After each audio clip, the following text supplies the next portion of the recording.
Bom, galera, é isso aí. Vamos então continuando a nossa aula, parte 2 da aula de número 9.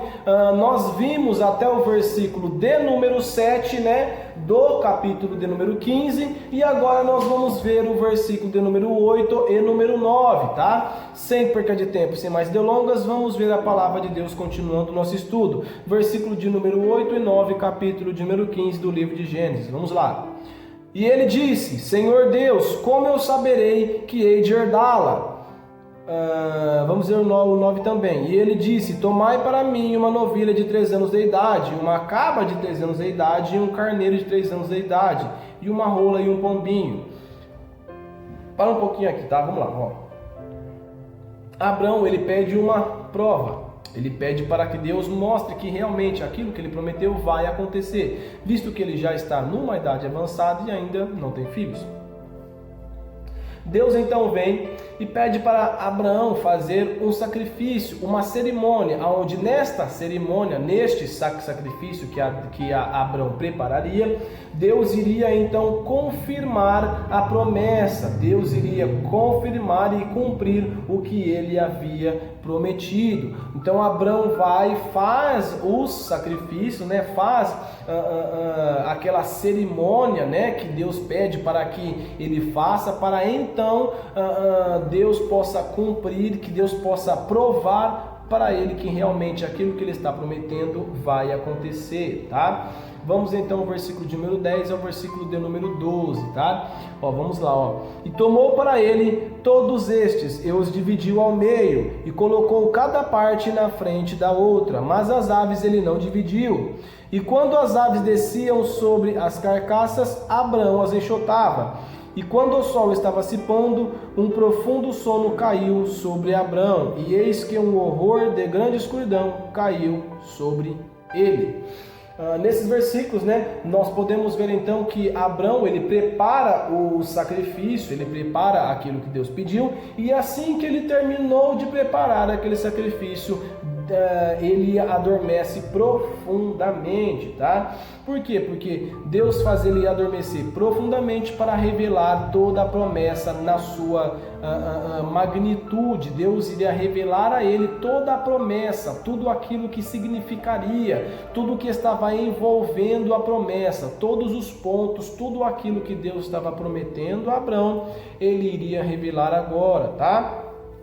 Vamos então ao versículo de número 13 até o versículo de número 16, para ver a profundidade desta promessa que Deus tinha para Abraão. Vamos lá, versículo número 13 ao 16. E ele disse a Abraão: saibas com certeza que tua semente será estrangeira na terra que não é sua, e os servirão, e eles os afligirão por 400 anos. E também a essa nação, a quem eles servirão, e julgarei, e depois eles sairão com grandes posses. E tu irás para os teus pais em paz. Tu serás sepultado em boa velhice, mas na 4ª geração eles virão para cá novamente, pois a iniquidade dos amorreus ainda não está completa. Para um pouquinho aí, vamos lá ver o que nós podemos aprender e meditar sobre esses versículos. Primeiro, Deus revela a Abraão, né, a sua promessa, né, digamos assim, e os eventos que aconteceriam centenas de anos depois. E o conforta dizendo que ele teria uma morte tranquila. Por que ele conforta Abraão? Porque ele mostrou para Abraão o seguinte, ele falou: filho, aquilo que eu estou te prometendo só vai acontecer daqui 400 anos. Tá? Mas você fica sossegado, você vai morrer em paz, você vai aos teus pais, você vai morrer em paz e você será sepultado em boa velhice, tá? Ou seja, ele não viria ver a promessa se cumprindo, mas ele poderia ficar tranquilo que ele teria uma boa vida, uma boa morte, e a promessa iria se cumprir. Por isso que Deus pegou e mostrou o tempo, falou o que iria acontecer com os seus herdeiros, né? Com aí a semente dele, né? Que seria estrangeira, que viria para o Egito, que seriam serviriam, ou seja, seriam escravos, né? E eles seriam afligidos, ou seja, eles sofreriam por 400 anos, tá? e que depois desse tempo estabelecido, Deus iria vir a julgar a nação que afligiu a descendência de Abrão. Você sabe que Abraão pré-anunciou esses acontecimentos quando ele fez o que fez lá no Egito com Sarai, a sua esposa. Lembra? Lá nas aulas passadas eu disse que a atitude que Abraão teve com o faraó quando ele foi cativo e ele saiu com todos os seus bens, tá? E Deus mostrando que ele era Deus, ele pré-anunciou que mais para frente a descendência dele seria servo de um faraó, mas que após um tempo Deus iria vir, iria livrar o povo, a descendência de Abrão, e Deus iria vir e fazer punir essa nação com várias pragas, com vários milagres, digamos assim, tá? Ele julgaria essa nação que afligiu a descendência de Abrão. Então, quando ele pega e revela isso, ele está pré-anunciando de novo, mas dessa vez ele está revelando a Abrão. Por quê? Porque a primeira vez Abrão pré-anunciou com a sua atitude, mas ele não sabia o que ele estava pré-anunciando. Agora não, agora Deus revela a ele o que iria acontecer. Tá? Deus está revelando a ele, fala, você vai ter, a sua descendência vai ser muito grande, só que eles serão servos, serão escravos, sofrerão por 400 anos, mas fica tranquilo, depois de 400 anos eu vou vir aqui, vou libertar eles e eu vou punir a nação que fez que trouxe todo o sofrimento aos seus descendentes, tá? É isso que Deus está querendo dizer, amém? Vamos então ao versículo de número 17 para você ver que Deus prova e Deus fez um pacto cumprindo, dizendo que ele cumpriria aquilo que ele iria fazer, tá? Porque, versículo número 17. E aconteceu o que? Quando o sol se pôs e ficou escuro, eis que um forno de fumaça e uma lâmpada acesa passaram entre aqueles pedaços, tá? Quando isso acontece, tá? Quando fala que eis que um forno de fumaça e uma lâmpada acesa passaram entre aqueles pedaços, Deus estava querendo dizer que se ele não cumprisse a promessa que ele fez a Abrão, que ele próprio poderia partir-se ao meio, poderia partir-se em pedaços. Ou seja, tamanho era o comprometimento que Deus tinha com Abrão, referente à promessa que ele fez. Ou seja, Deus pega e fala, eu falei para você que eu vou fazer isso e eu vou fazer isso, tá? E Deus pega e prova, dando a ele uma prova de que realmente Deus iria cumprir tudo aquilo que ele disse, tá? Versículo de número 18 ao versículo de número 21, No mesmo dia, o Senhor fez um pacto com Abrão, dizendo, a tua semente eu dei esta terra, do Egito até o grande rio, o rio Eufrates, os queneus e os quenezeus e os cadmoneus e os heteus e os ferezeus e os refaíns e os amorreus e os cananeus e os girgazeus e os jebuseus.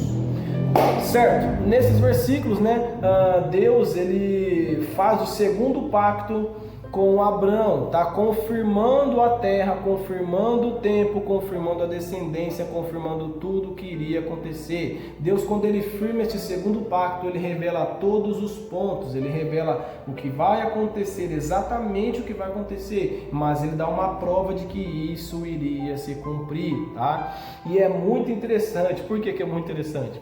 Porque neste último capítulo que nós vamos ver agora nessa aula, Abraão parece que simplesmente se esquece do que Deus acabou de falar para ele. Tá? Nós estamos vendo que Deus acabou de falar para ele que a promessa iria se cumprir. Deus veio e passou no meio do sacrifício, provando de que ele iria cumprir a promessa. Deus vem e faz tudo o que faz. Fala para Abrão, eu vou cumprir, vai acontecer isso, fica tranquilo e tal. Deus vem e fala tudo o que fala. E Abrão vem e faz o que faz aqui no capítulo 16. Você já vai entender por que eu estou dizendo que parece que ele se esqueceu do que Deus acabou de falar para ele. Não muito diferente do que eu e você fazemos. Deus acaba de falar uma coisa conosco, nós viramos as costas e fazemos exatamente o contrário. Deus fala não vai, a gente vai. Deus fala fica, a gente vai. Então, Abraão aqui, Deus acabou de falar com ele, irmão. Você não está entendendo. O Deus, o grande eu sou, acabou de falar com ele. E você vai entender o porquê que eu estou tão abismado que Deus acabou de falar com ele, ele simplesmente esqueceu o que Deus acabou de falar. Vamos lá. Capítulo de número 16, verso de número 1.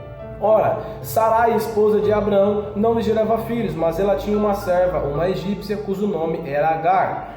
No versículo 1, volta a nos mostrar a preocupação maior da família de Abraão, que era a questão do seu herdeiro. E já mostra que eles tinham uma serva egípcia, cujo nome era Agar. Por que especifica que era egípcia? Porque significa que não era hebreia, não era da linhagem abençoada por Deus, não era de Sete, tá? Não era da descendência que Deus escolheu para ser a descendência abençoada. Ela estava fora da descendência daquilo que Deus tinha escolhido, tá? Por isso que enfatiza que ela é egípcia e fala o nome dela, tá?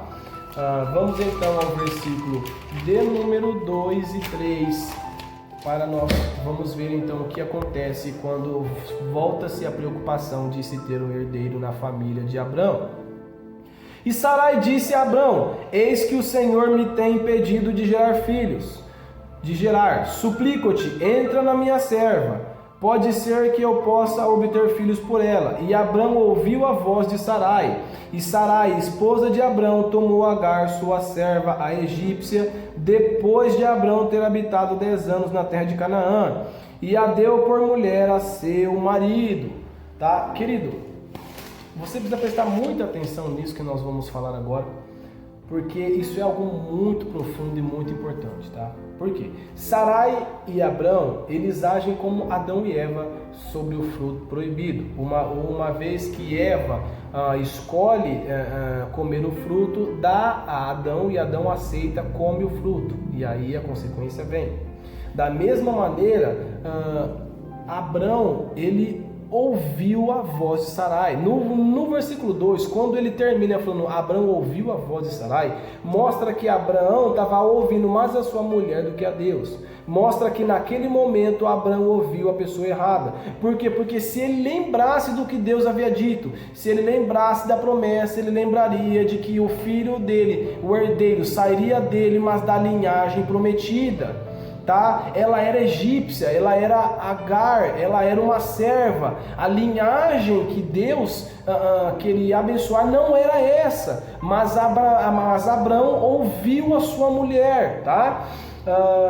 Mostra que tecnicamente ele se esqueceu das palavras de Deus. Em vez de repreender a sua mulher e crer que no momento certo Deus enviaria a criança, ele, pelas suas atitudes, e ela, queriam fazer aquilo no tempo dela, da maneira dela. E aí as coisas acabam saindo errado. Por quê? Porque quando nós, assim como eles, tomamos atitude, queremos fazer do nosso jeito, da nossa forma, em vez de esperar o tempo de Deus, nós sempre vamos nos arrepender, tá? O tiro sai pela culatra. Por quê? Porque não era o tempo de Deus. Deus disse que no tempo certo a criança viria, e não era o tempo certo. Então, quando Abrão e Sarai vai lá e antecipa, querendo antecipar algo que Deus não disse, que Deus não queria, que não era o momento certo, a consequência vem. E a consequência vem nos próximos versículos. Por quê? No versículo de número 4 diz assim,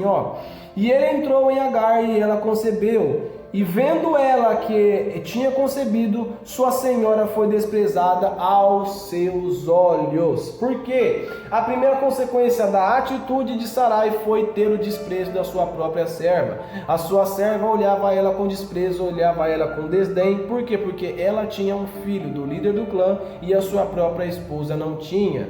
Ou seja, aquela jovem, aquela serva era mais útil e mais importante naquele momento do que a própria esposa escolhida pelo líder do clã, que era Abrão. Por quê? Porque Abrão escolheu Sarai como sua esposa, mas quem tinha o descendente de Abrão até o momento era Agar. Então ela criou esse desprezo com a sua própria senhora. Então a primeira consequência que veio para Sarai foi essa, foi o desprezo. Foi o menosprezo da sua própria serva. Alguém que deveria servir a Sarai passou então a menosprezar e a desprezar a sua própria senhora, tá? Versículo de número 5. E Sarai disse a Abrão: meu erro seja sobre ti, e eu dei minha serva em teu seio. E quando ela viu que havia concebido, fui desprezada aos seus olhos. O Senhor julgue entre mim e ti. É interessante que no versículo 5, Sarai, ela culpa Abrão, tá? Ela culpa Abrão, tá? E invoca a Deus para que Deus responsabilizasse Abrão pelo seu desprezo. Ou seja, Sarai olha para Abrão e fala: se eu estou passando o que eu estou passando, a culpa é sua. Que Deus venha aqui e julgue entre mim e ti, porque o culpado é você. E de certa forma sim, o culpado é Abrão. Por que o culpado é Abrão? Porque da mesma maneira que os olhos se abriram quando Adão comeu o fruto, o pecado entrou quando Adão comeu o fruto, da mesma maneira Abrão aqui é o errado, porque a promessa está sobre Abrão. Quem tem compromisso com Deus é Abrão. Quem fez a promessa, Deus fez a promessa a Abrão. Quem tinha que cumprir, quem tinha que ser fiel era Abrão. Abraão tinha que ser o exemplo, Abraão tinha que ser aquele que simbolizaria que nada poderia desviá-lo do foco.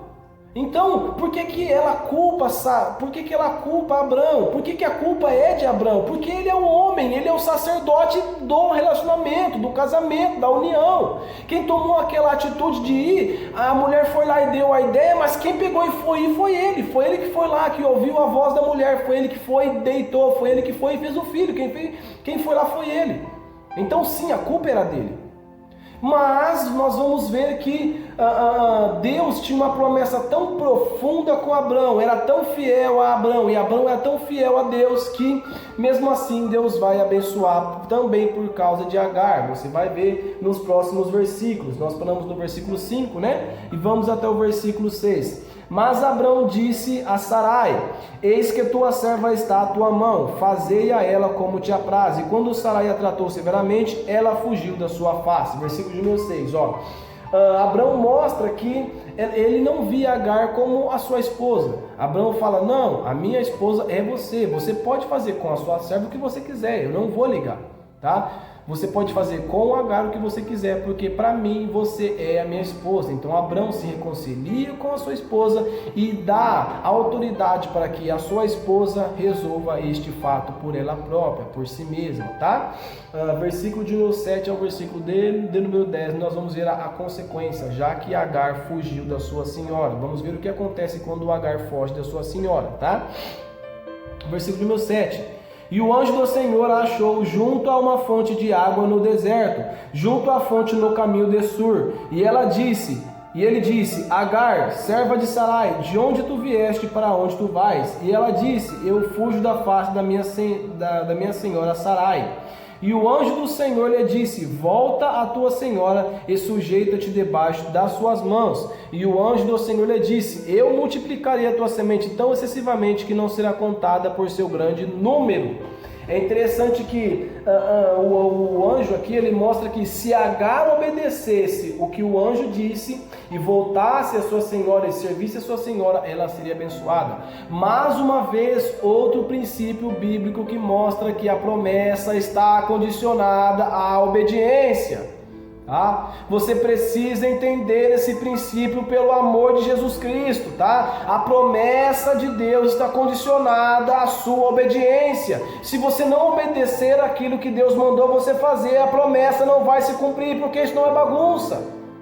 Deus, ele continua sendo santo. Ou você obedece o que ele faz e colhe a promessa, ou você não obedece e não colhe a promessa. É o princípio da colheita. Você colhe o que você planta. Se você obedecer, você vai receber os frutos da sua obediência, que é a promessa. Se você não obedecer, você não vai receber a promessa, querido. Você precisa entender isso de uma vez por todas, pelo amor de Deus. Tá? Quem tem promessa de Deus morre sim, porque se você não obedecer a Deus, você vai morrer sem ver a promessa. Nós precisamos entender de uma vez por todas esse princípio, tá? Você precisa colocar na sua mente: a promessa de Deus está condicionada à obediência. Amém? Por favor, Entenda isso, tá? Nós já vimos em todas as aulas, nós sempre vemos exemplos que mostram que a promessa de Deus está condicionada à obediência. E nós estamos em Gênesis ainda. Tem 65 livros e meio livro aqui ainda. Para você ver que a promessa de Deus está condicionada à obediência e dela não se afasta, tá? Vamos então ao versículo de número 11 e de número 12. E o anjo do Senhor lhe disse: eis que tu estás com o filho, e gerarás um filho, e chamarás seu nome Ismael, porque o Senhor ouviu a tua aflição, e ele será homem selvagem, sua mão será contra todo homem, e a mão de todo homem contra ele, e ele habitará na presença de todos os seus irmãos, tá? Nesses versículos aqui, tá? O anjo, ele revela o futuro de seu filho, né? E ele revela também o nome do filho, que é Ismael, que significa Deus ouve, ou seja, o anjo está falando mais profundamente, mais especificamente, o que aconteceria se Agar obedecesse à voz do anjo, obedecesse à voz do Senhor e voltasse e servisse a sua serva da maneira certa, a sua senhora da maneira certa, tá? Então, vamos ao versículo de número 13 e de número 14, ó. E ela invocou o nome do Senhor que com ela falava: tu és Deus que me vê, pois ela disse: não olhei eu também para aquele que me vê? Porquanto o poço foi chamado Beer Laai Roi, e eis que ele está entre Cádiz e Bered. O que nós podemos ver aqui é que ela invocou e agradeceu a Deus pela sua bênção, pela promessa. Ou seja, quando fala que ela invocou o nome do Senhor com quem ele falava, com quem ela falava, está dizendo, querendo dizer que ela agradeceu a Deus, que ela agradeceu a Deus pela promessa, agradeceu que Deus não a deixaria desamparada, de que Deus iria abençoá-la também, tá? Versículo de número 15, versículo de número 16, para nós encerrarmos a nossa aula. E Agar gerou um filho a Abrão, e Abrão chamou o nome de seu filho que Agar lhe gerou Ismael. E Abrão era da idade de 86 anos quando Agar gerou Ismael a Abrão. Terminamos aqui os nossos versículos da nossa aula de número 9, né? O que nós podemos ver neste versículo de número 15 e de número 16 mostra que, assim como o anjo falou, foi exatamente assim que aconteceu, mostrando a obediência de Agar, ou seja, Agar voltou a servir a sua senhora, e quando Agar obedece, mostra a obediência, então ela colhe os frutos, ou seja, ela obedeceu, então a promessa se cumpriu. Obedeceu e a promessa se cumpriu. Obediência, depois o cumprimento da promessa. Se você não obedecer, não vai se cumprir. Ela obedeceu e aí cumpriu a promessa, tá? E mostra também que Abrão acreditou naquilo que Agar disse, porque para Abrão dar o nome do filho de Ismael, já que quem tinha que escolher o nome era Abrão, tá? Era o homem, era o pai. Quando ele dá o nome do filho de Ismael, mostra que Agar voltou, contou a Abrão o que aconteceu. Abrão teve fé, acreditou no que aconteceu e também obedeceu aquilo que o anjo, aquilo que Deus falou para que ela deveria fazer. Então ele vai e coloca o nome de Ismael para que se cumprisse a promessa que Deus disse, que Deus prometeu a Agar, tá bom? Para você entender que a promessa de Deus está condicionada à obediência, tá? Na próxima aula nós continuaremos ver a história de Abrão, tá? Ela não termina aqui, tem bastante coisa para a gente ver ainda, tá? Espero que você possa ter entendido aí a nossa aula, tá? Essas fases da vida de Abrão que nós vimos nesta aula, na aula de número 9. Se você tiver alguma dúvida, vai lá, comenta no vídeo a sua dúvida, ou no meu WhatsApp, ou no meu Facebook, vai lá, pergunta a sua dúvida, que eu vou tirar a sua dúvida à luz da palavra de Deus, amém? Peço para que você se inscreva no canal, se você ainda não é inscrito, curta esse vídeo, comenta, compartilha com os seus familiares e com os seus amigos. Vamos aí crescer na graça, no conhecimento e conhecer o verdadeiro e o profundo evangelho, conhecer a palavra de Deus na sua verdade, na sua essência, amém? Agradeço a você pela oportunidade, pelo privilégio que você me concedeu de estar na sua casa, no seu coração e na sua vida. Peço para que você tenha um ótimo dia, uma ótima noite, uma ótima semana. Que Deus abençoe a sua casa, que Deus abençoe a sua vida e principalmente que Deus abençoe a nossa nação. Uma boa noite e fiquem com Deus.